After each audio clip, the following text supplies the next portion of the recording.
So mind this word in the middle. Maybe this is the one. Oh, yeah.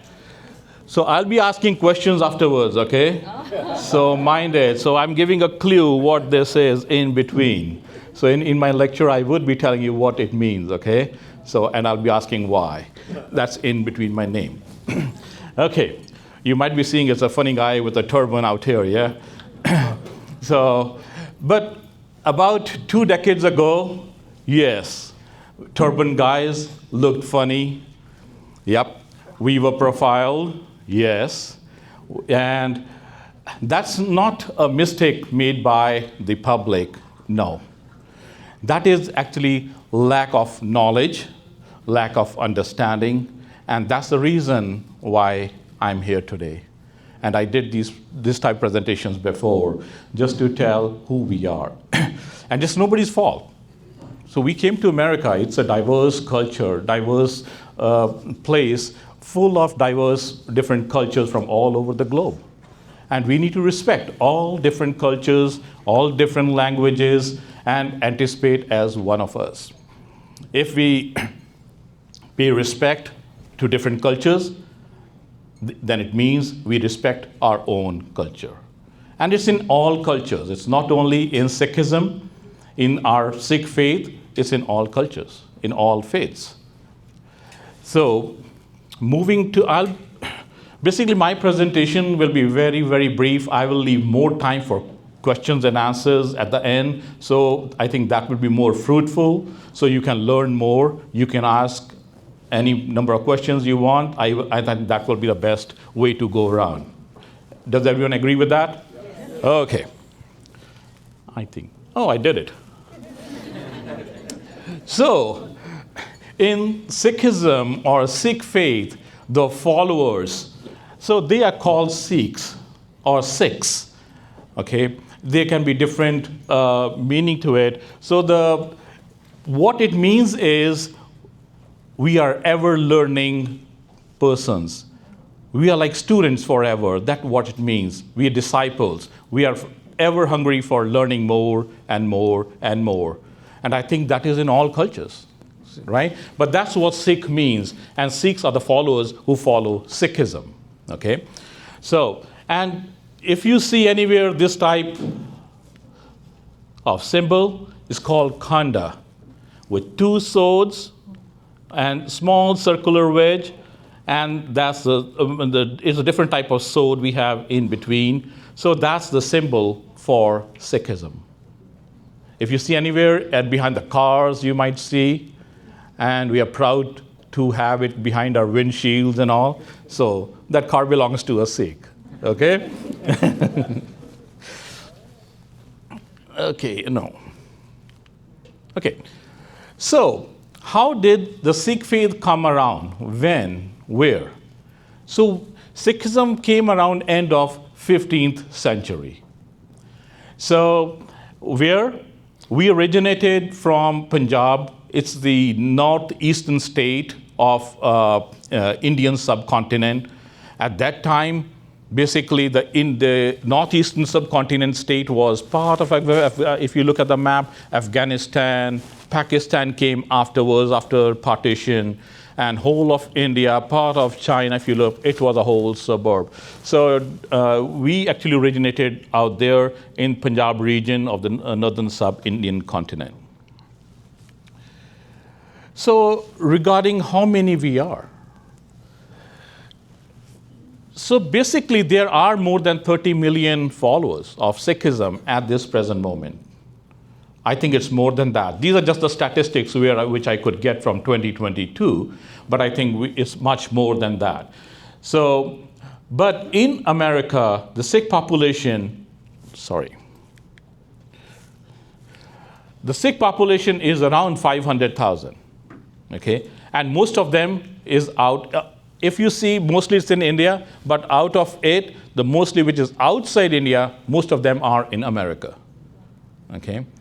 You might have witnessed that even in Bakersfield, 20 years ago and now.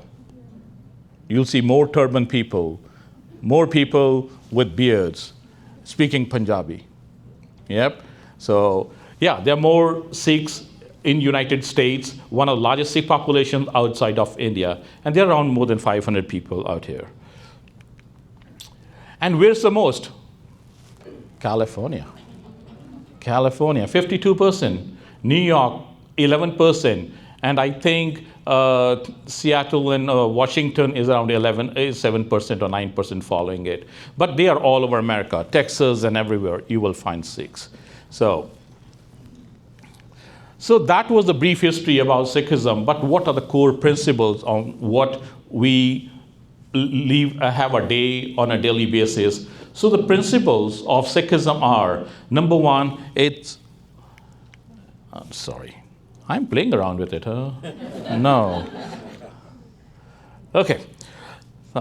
So we emphasize on oneness of God. God is one.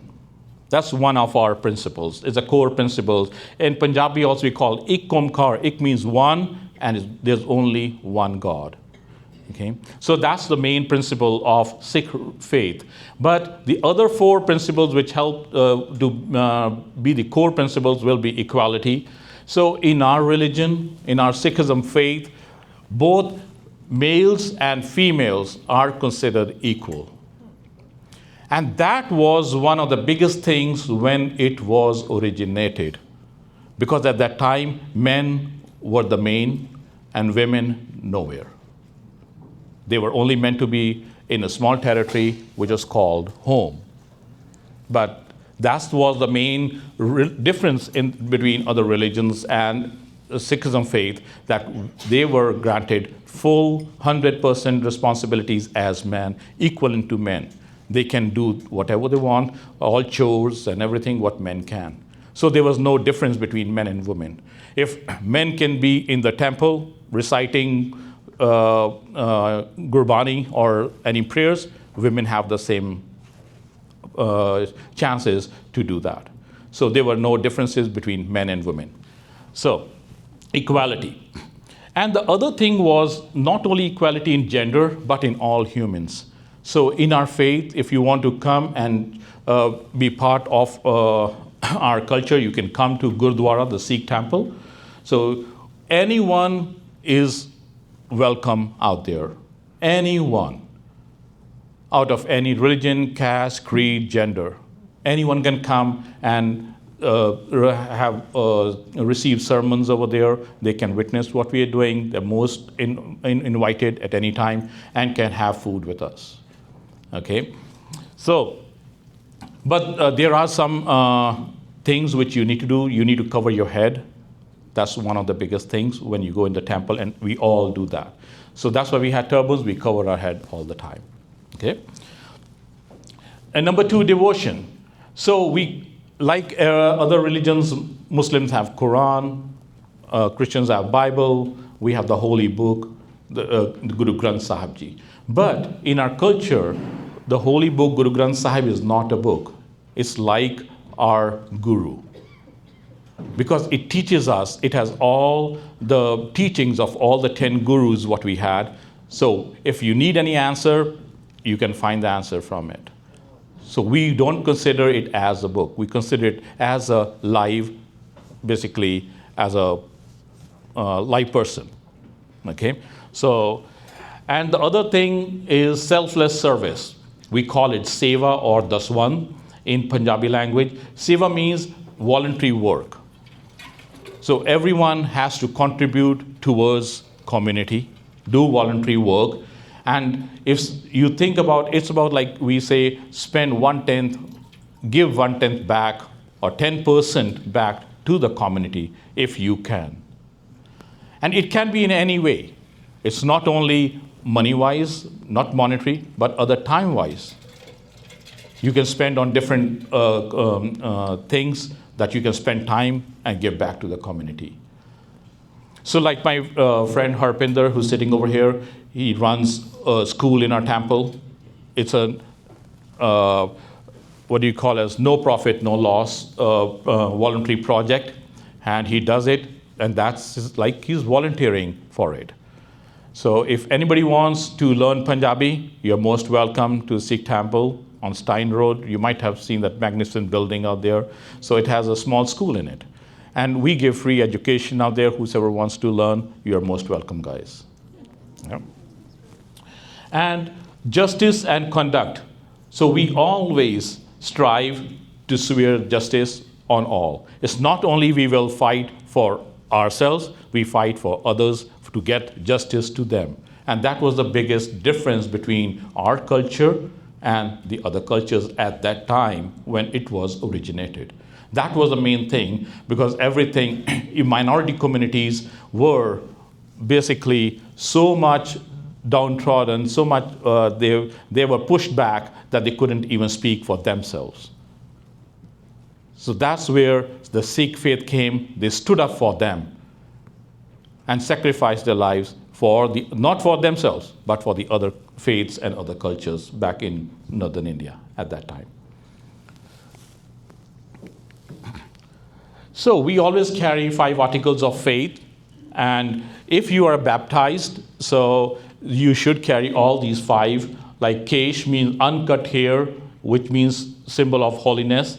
So you don't cut your hair, so that's why they tie a turban, to keep their hair in clean and hygiene. And they always carry the comb. It's a wooden comb, we call it kanga. And they're all 5 Ks. That's why I call 5 Ks. So kesh means hair, kanga means comb, kara, like everyone. If you find anyone with this bracelet, it belongs to Sikh faith. So that's a big thing when you're seeing your patients doing anything. If you see anybody, that's a big distinguished thing that you can see on their wrist. Why do we carry that? What's the meaning of carrying this bracelet? So basically what it meant at that time, you should remember, if you're picking up your hand against any woman, against anybody, so this will remind you before you hit or before you do anything. So you think twice before you pick up your hand on anybody, on any minority, on anybody which is below you, on any women. That's against our culture.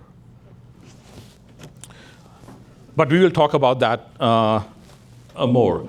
So, and we always, kashera, that's the 4th one. It symbolizes, it's an undergarment, it's a long, basically like a shorts, they wear all the time. And a kirpan, which is ceremonial dagger. So everyone will carry a ceremonial dagger with it. So before they were, I think, 3 feet, then they shrunk to 6 inches or maybe 3 inches now, but they will always have it, okay? So, but it was before to defend yourself and defend others, okay?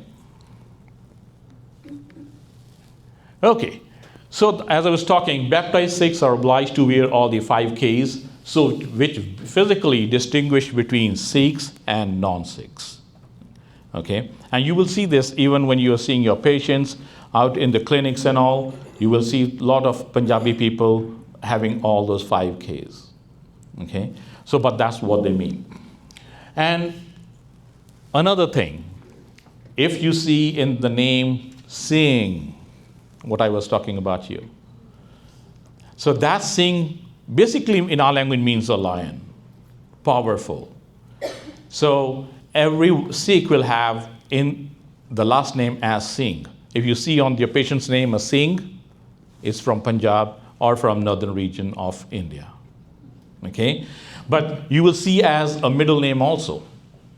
They might have a name, a middle name Singh, and the last name, okay? So Singh will be either in the middle name or as the last name.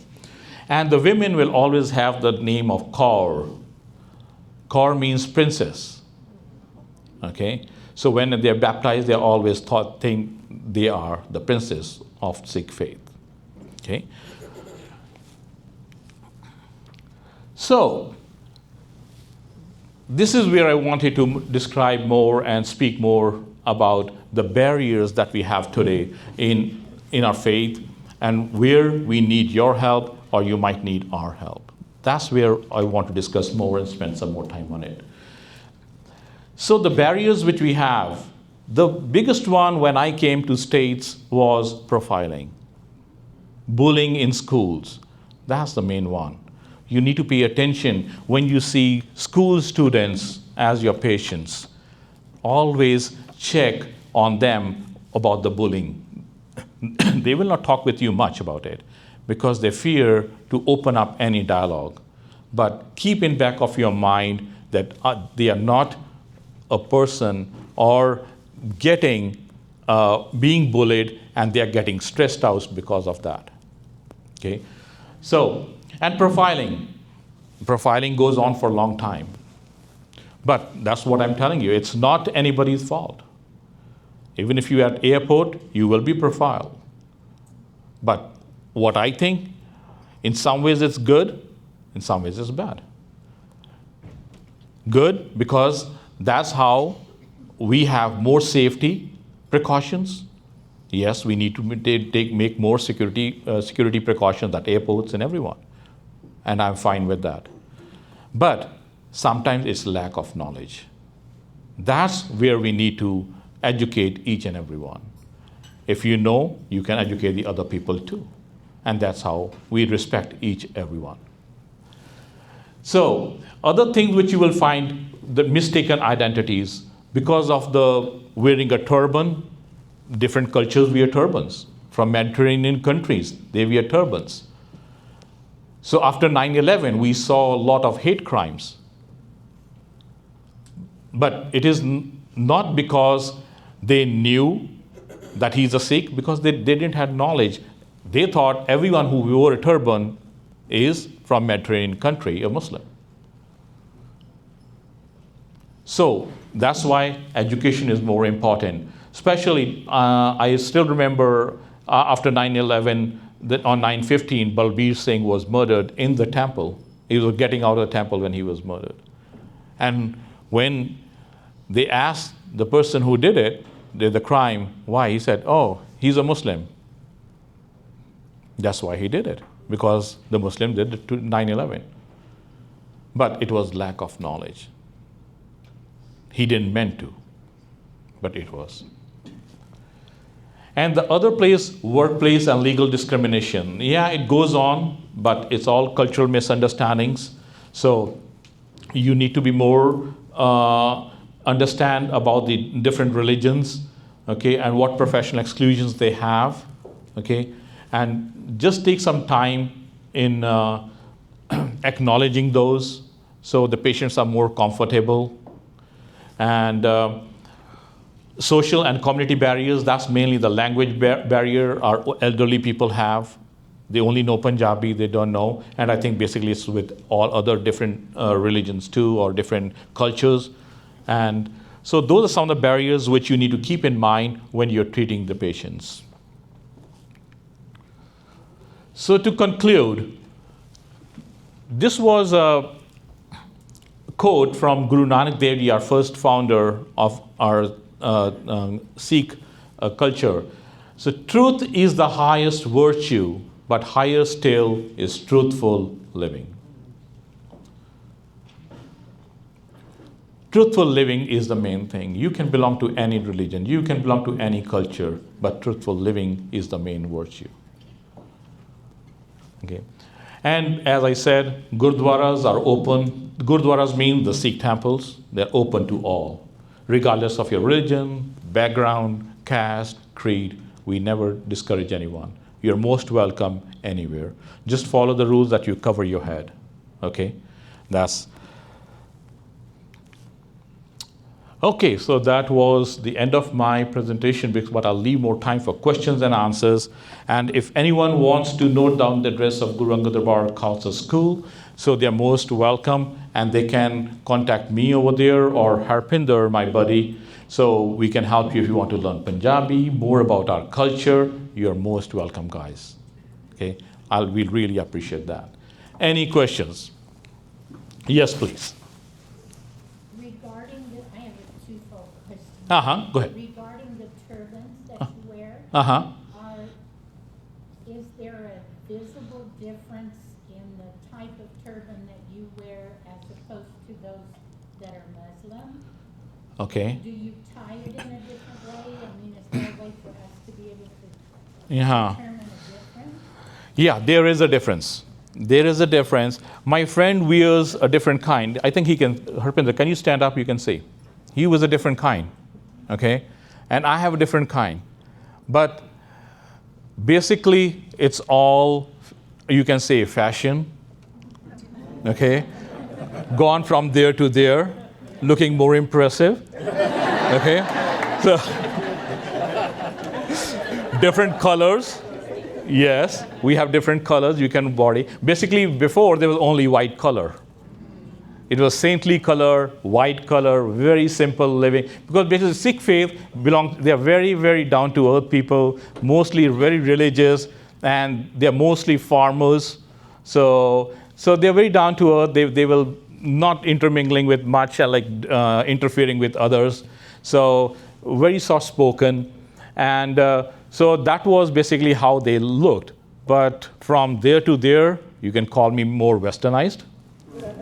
So, yes. So that's the difference, yeah. So, but if you see in Muslim culture, they have little different type. They will be similar to that, but it's a different type. You can make it. It's a different type of turban they wear, yes. And then the other part of my question is regarding your religion, are people, say a Caucasian person, Uh-huh. am I, at any point would I be able to, for lack of better word, join the Sikh religion? Can you convert to it? Yes. Or is it only for your ethnicity? No, anyone can join, ma'am. Anyone is more welcome. Everyone. And we have lots of people from other religions or other countries that have joined our religion. Yes, we have. We have. If you want to, yes, you. We never force anybody. And it's a very simple religion. It's the most modern religion, just about like 2 centuries ago. It's the most modern religion. So we never force anybody, but if anybody wants to join with us, be in the temple, yes, most willing. We serve food, we cook food together, and if you might know, wherever in the world you need help, Sikhs will be there with turban guys. Any earthquake anywhere, the Sikh guys will be there. The first thing you will see will be the turban guys out there, anywhere in the world. Giving food, giving anything, volunteering the time from anywhere. That's all we do. If anybody is, yes, ma'am. If we were to visit, where would we get, do we need a wrap? How do we cover our... If you come to the temple? No, we have the small cloths, like handkerchiefs over there. So you can just put it around and just tie a knot. As simple as that. It's just covering your head, that's all. That's a basic thing, yes. Uh-huh. Go ahead. Okay. What's Sikh's view on mental health? The Sikh mental health services? Sikhs, okay. That's a good question. Actually, I forgot while I was talking. I already have it, but okay. See. Okay, thanks for reminding me. So, it's not only Sikhs, it's in a Punjabi culture. We don't talk much about psychiatry, psychology. It's what we think when we were brought up. I'm not answering being a medical provider, okay? I'm answering from what we think as general. We think that if we take help, number one, we don't know that if there's something exists as psychological therapies and all, okay? Most of our elderly population. If somebody even knows, still they won't come and take help because they think if I tell you, oh, I'm taking psychology help, they say, oh, are you a coward? Why? You can't manage on your own? Are you so weak? So that's like a stigma, okay? So if somebody will come, they will not tell anybody else. And I can tell you, even in their own family, we will not tell. If I come, I will not even tell my wife that I'm going for psychology help. That's how bad it is. So that's why we need your help, guys. That's why I'm opening up all this question and answer thing. My presentation is small so that we can answer those questions at this level. We need your help. For example, there was just recently, 2 years ago, might be 3 years ago, in Bakersfield in Kern County, the example I can take is a grandmother murdered her, or what you can say, a unborn baby in the earth, So, which could have been easily avoided. Why are you doing it? If you don't need the kid you can talk with, you can give it to somebody. There are foster homes. There are a lot of things, lot of options were there.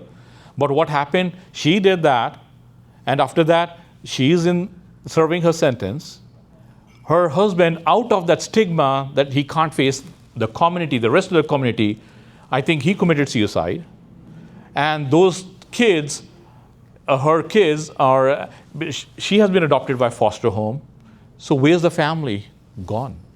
Out of which could have been very easily avoided if we knew that that help exists. I think this knowledge about this help that exists needs to come to schools, to our senior and junior and senior years. I think you should do something to make something in their curriculum that this thing exists. That's more important than sexual education. We give all the different educations in our curriculum, but this how we can get help with psychology, how we can help with these small things makes a big difference. And even I didn't believe it. When I came to America, even I didn't believe it. But when I saw my patients, whom I just referred, they needed help, okay, I referred them. But when I saw the results, they were astonishingly different. Then I thought, yes, it makes a big difference. What you guys do, my hat's off to you guys. My hat's off. Because you have that tendency, you have that technique of to open up the patient from inside out. We can't do. As physicians, as medical providers, as nurses, no, we can't do. We will just go down to the point, okay, this is this, this is this, this is this, that's all. But how you can open a dialogue from inside out, that's you people.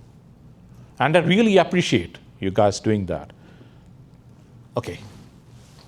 Going off that question, what would you suggest would be the best approach to help our clients right now with parents who aren't believing that their kids are having mental difficulties? So what do you think we could do to help the parents see what we see?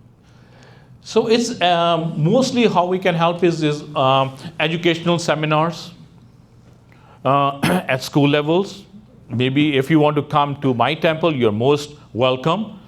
And I do those type of seminars in my school. It's free. Anybody if wants to help us with those, I can arrange those in our Punjabi school. So we are, and for the rest of the church also, I can do that. But that's what needs to be done. We need to bring awareness about it. Well, I mean, like if they're in our office already. Okay. And I mean, they were open to come to us. Uh-huh. At least identify that. But then we're trying to educate the parent and they're still very guarded. Yes. So how can we break through that with the parent? That's a difficult question for me to answer. I think that's like a stigma that we carry. I think you'll be much better with the kids. They will open up very quickly because they are more westernized. They have a different thinking out here. But the elderly people who came from that country, they are like, I call them like a sandwich generation. They're sandwiched in between those beliefs and the westernized beliefs from here. Because even if you see in Punjabi culture, the Punjabi culture which is here and compared to back to my country, they're absolutely different. Absolutely different. So if I want to tackle my mom, I have a different way. And if I want to tackle with my other members of her age in my family who are here, it's a different way. It's much easier to talk with them. They're more open. But my mom, no, she will not. She will still, she will say yes, but she will not do it. Yeah. Someone from our profession Uh-huh. were to give a lecture on psychology and mental health Uh-huh. at your temple, Uh-huh.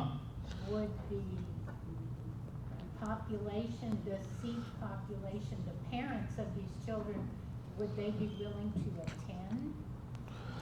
Yes. Presentation, or are they so guarded that they don't want anything to do with it?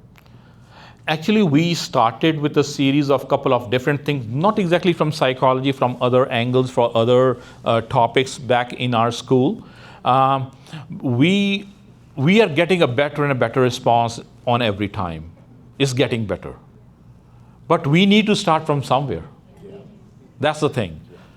Might not be what I think, might not be that much attendance, but yes, it will make an impact.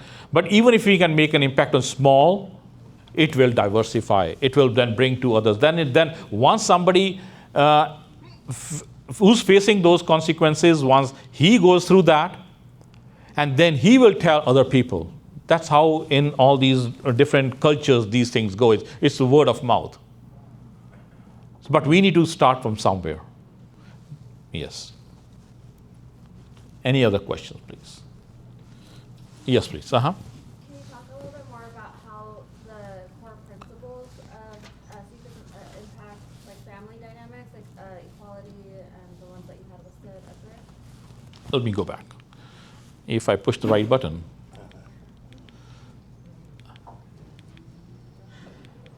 These ones?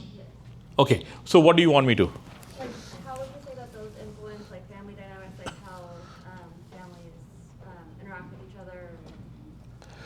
Among our own Yes. faith, or with us with somebody else? Amongst their own. Among their own. Okay.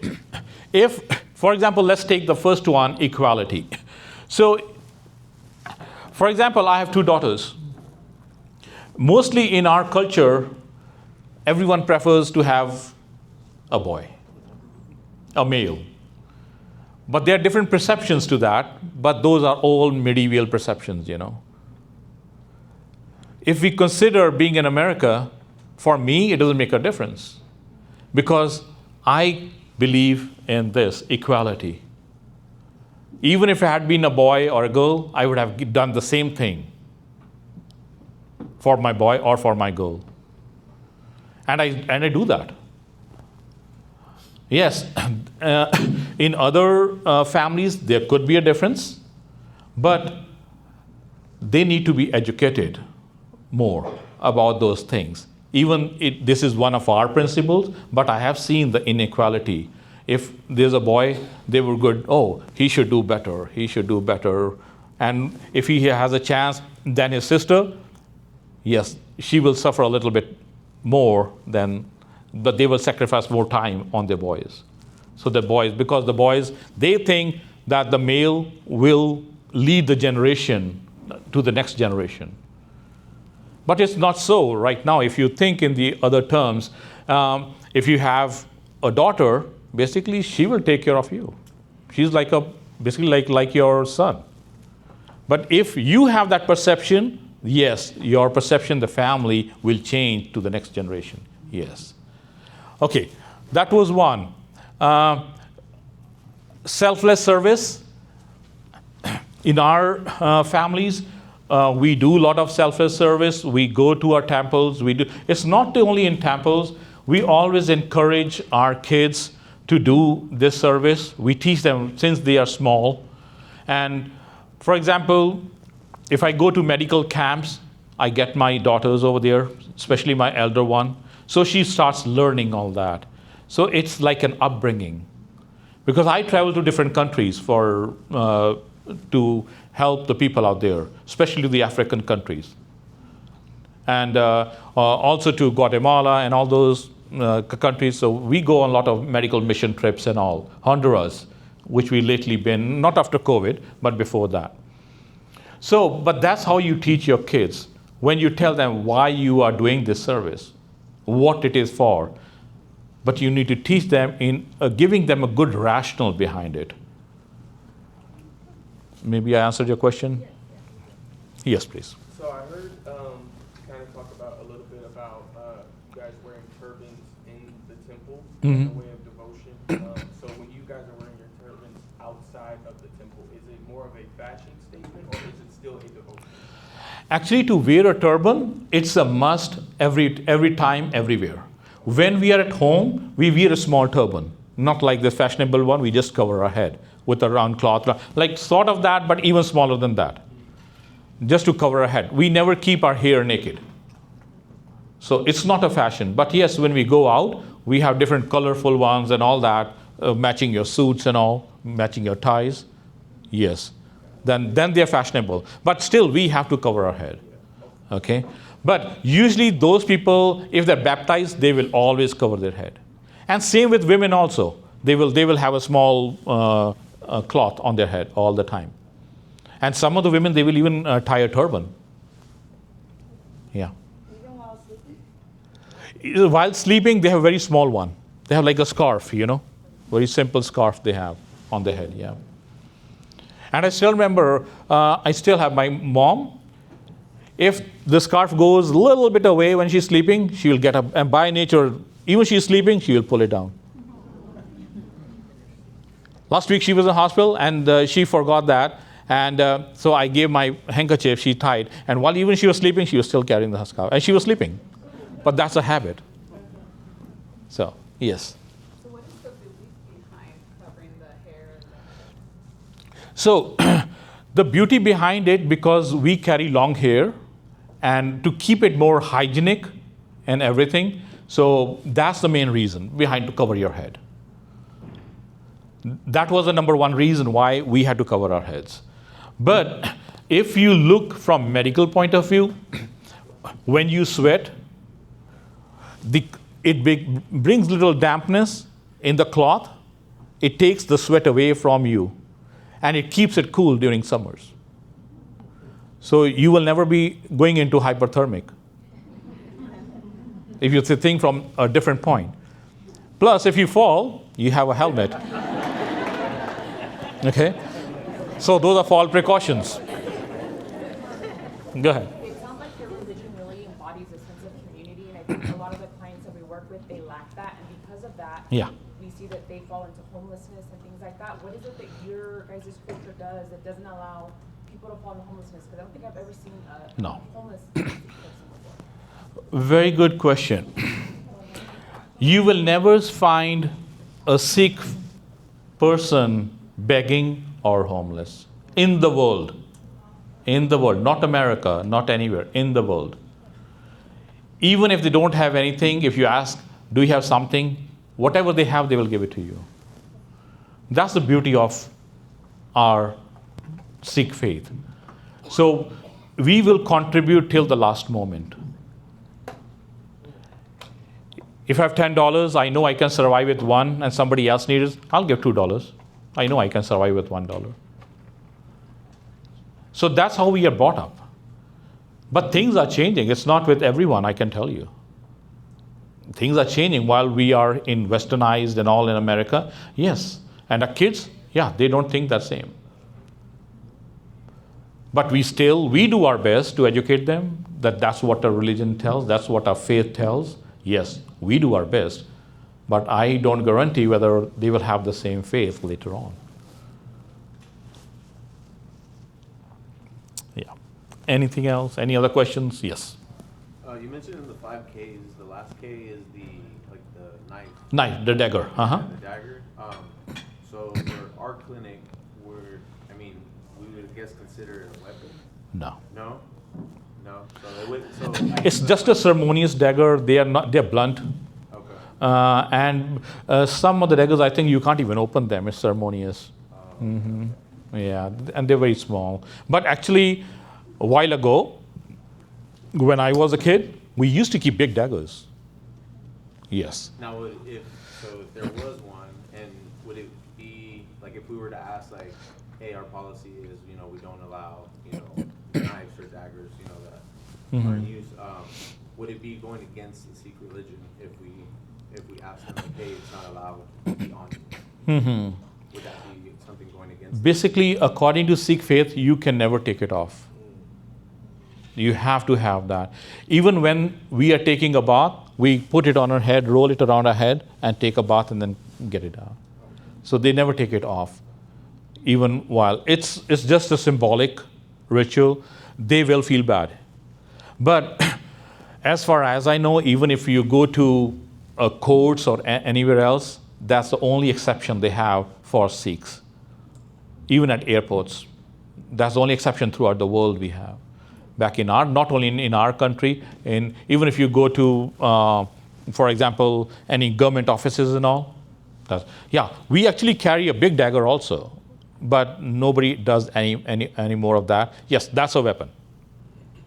But the small ones, yes, you will not even notice them, but they're just ceremonious.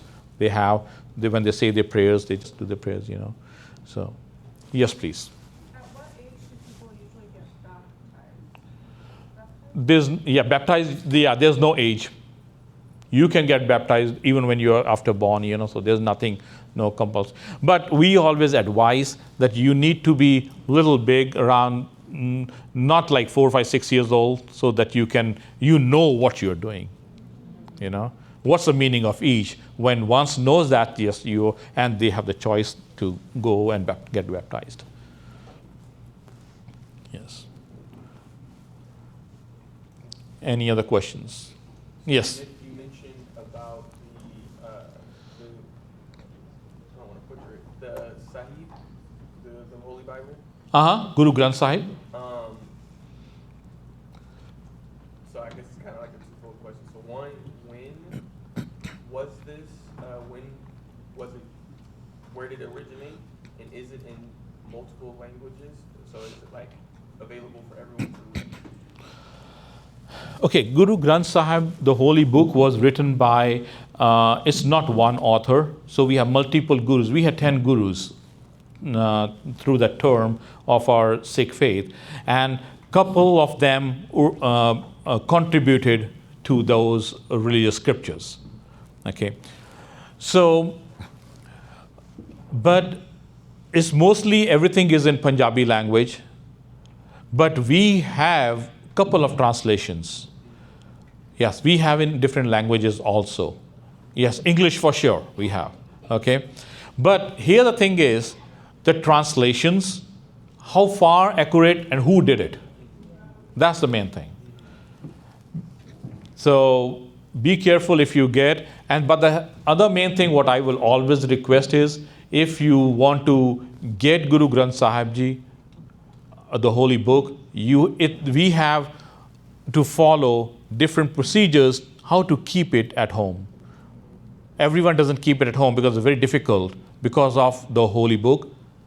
We have to follow certain rules and regulations, and to do it on a daily basis, unless you are so into it that you have to do, you will do it. Yes, those people, they keep it. But usually we go to the temple and worship over there. Yeah. Yes, please. What do you believe about the Afterlife? afterlife? That's a difficult question for me to answer. So, if you ask me personally, so that's not with Sikh faith, okay? I will tell you, enjoy your life, what you have today. You never know, even after an hour later, what would happen. So what you have today is yours. Enjoy it. Okay? But yes, what Sikh scriptures say, that whatever you did today or during your lifetime out here, you pay for it in your next life. So if you do good, you will reap good. Your harvest will be good next time. So do good in this life. I think I answered your question, yeah? So, but I will say whatever you have over here, that's your life. Enjoy it. But that's my motto. Okay. Anybody else? Yes, ma'am. Do you mean that in the form of like reincarnation, or just like afterlife in like a different? Yeah, reincarnation, yeah. Mm-hmm. Yeah. So, yes, please. What happens like in a family if your child doesn't want to follow you? What happens in the home? There are situations when the children don't follow, yes. So then we need your guys' help to get them to the right path. Anybody else? Uh-huh.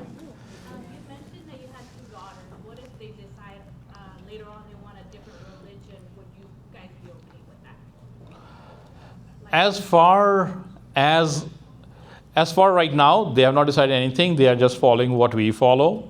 But I respect all the religions. As far as they are good human beings, that's what I want. I want them to be good human beings, good citizens. Rest is, every religion tells you the same thing, basically. Only to reach God or somewhere at that place, there are different ways of going. Either you can take Ming, you can take White Road, you can take Panama, but you will reach the same place. That's all. Yes, please.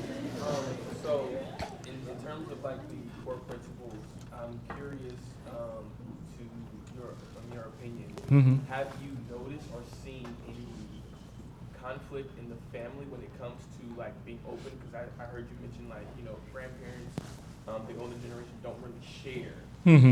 So how does that look, or do you think that's a need for families right now in terms of being able to be open within the family and sharing?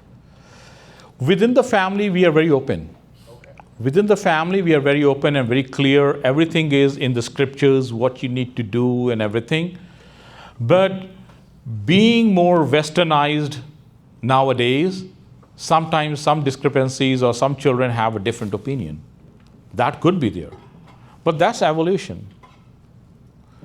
But if they read the scriptures well, or parents did a good job, don't think so there will be any problem.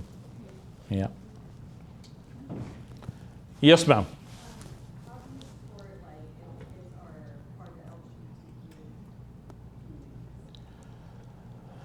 That's a difficult question for me. I cannot answer that question. Really, but I will research into that. I will. So, because Guru Granth Sahib Ji is a big, big holy book. It's around 1,500 pages. So, and I've also not, we start, because it's a Punjabi language, even I learned my Punjabi afterwards. So, and I'm in the process of reading that whole book every day, and then it's not the virtue of reading it, it's virtue of following it. Read and follow.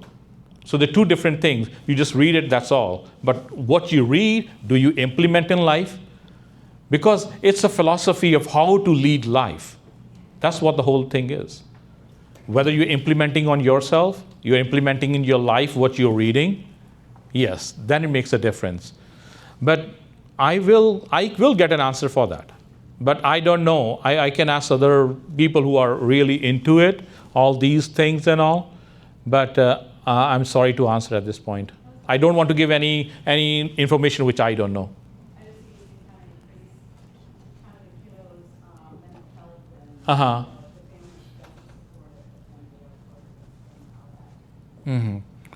Yeah, the family will not support, I can tell you.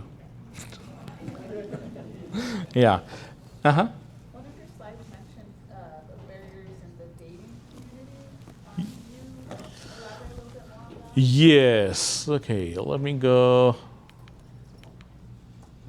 I had somewhere. Yeah, the last one. Lovely, yeah.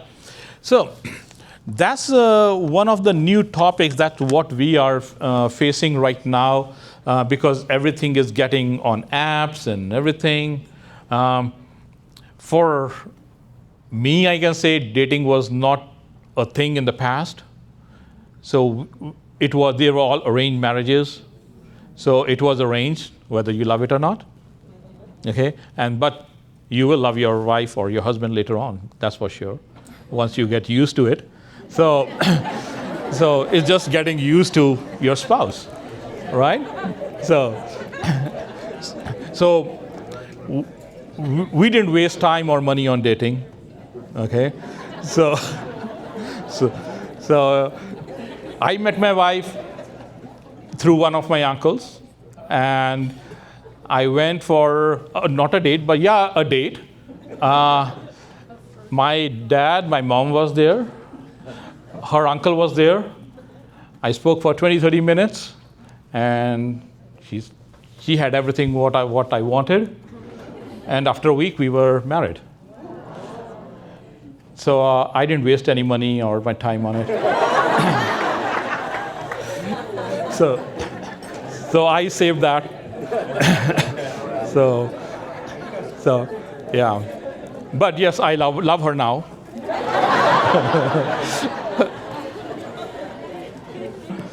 Yeah.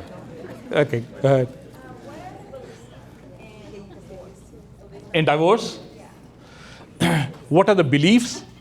Or like, is it allowed? Are you guys able to divorce if you guys got arranged to marry? What I think, in the past, there were no divorces. That word didn't exist. My parents were married for 56 years. And yeah, they fight every day. But they never said we want to divorce. Yeah. So, but things are changing.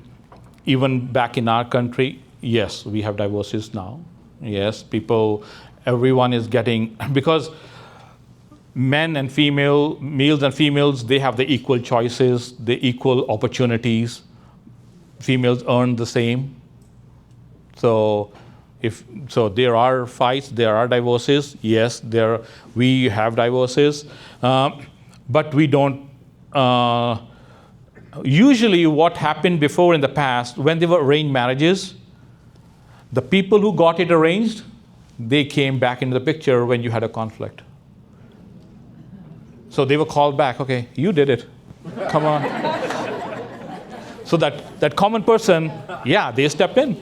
Okay, what happened? So they heard both stories, and I think they were one of the best, what you do, so the therapist. So they were the best therapist, and everything went well. After another 5-10 years, maybe again they got together. So by the time it was already over. Yeah. Yes, but nowadays, yes, divorces happen. But that's where we need your guys' help.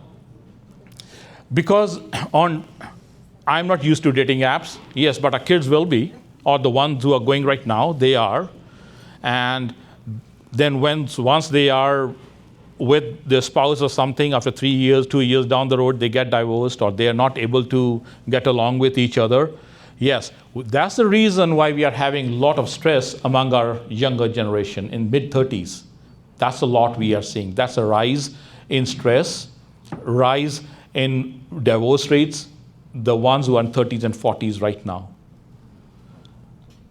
Maybe they're not able to cope up. Maybe you guys are not doing good. They're lacking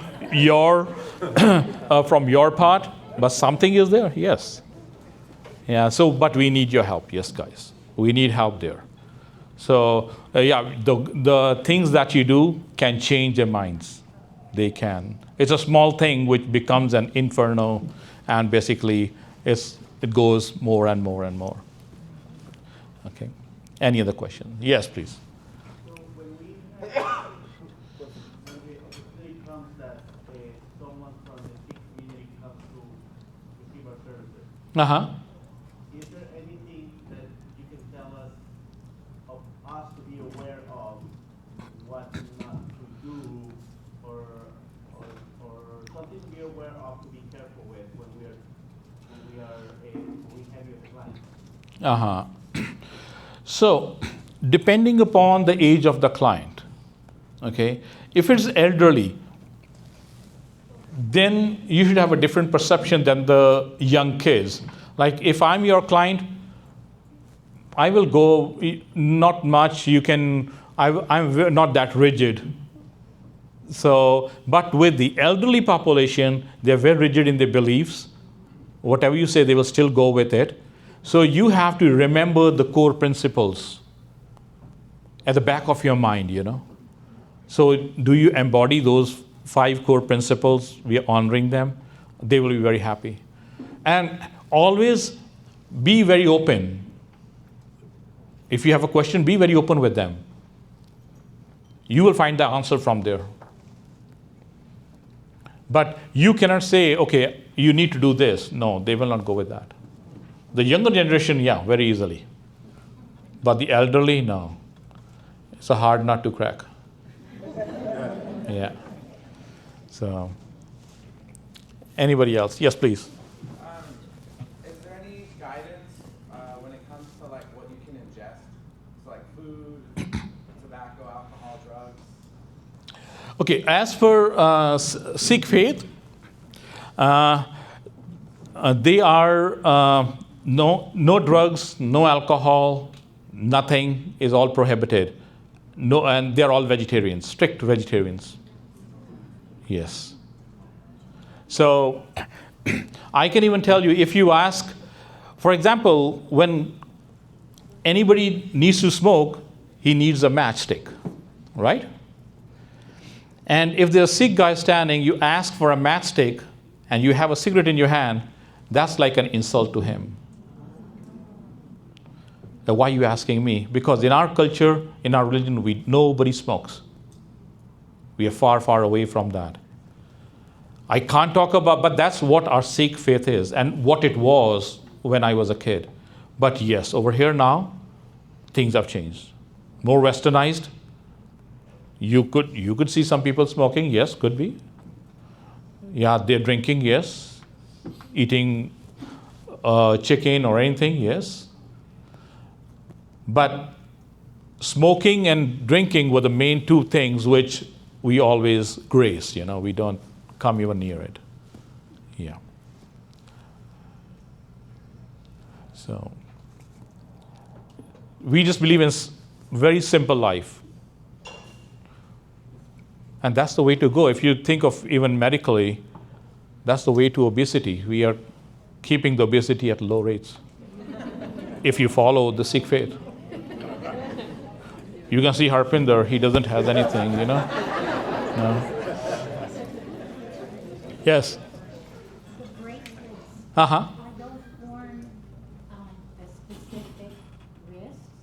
Does everyone wear it on the same wrist? Right. The right one? Because right is the dominant hand. If you pick up your right hand, you always pick up your dominant hand. Mm-hmm. What if you're left-handed? Huh? What if you're left-handed?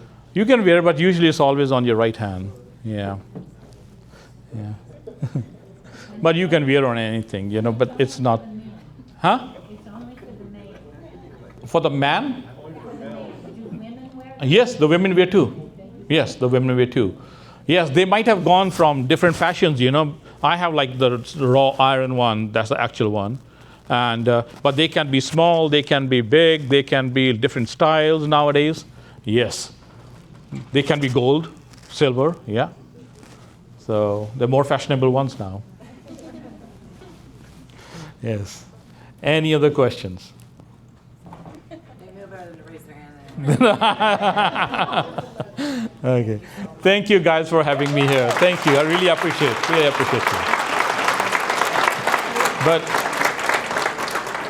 But before I go, anybody needs help in Punjabi or anything, you are most welcome to our Punjabi school, and it's free of cost for you guys. Okay? And the other thing what I request is, if you have more Punjabi therapists, that would help a lot to our community. We have in the past, but Yeah. not currently. We have Okay. in the past. So we need to get some. Yeah. Send it my way. We'll do it. Send it Okay. my way. Thank you.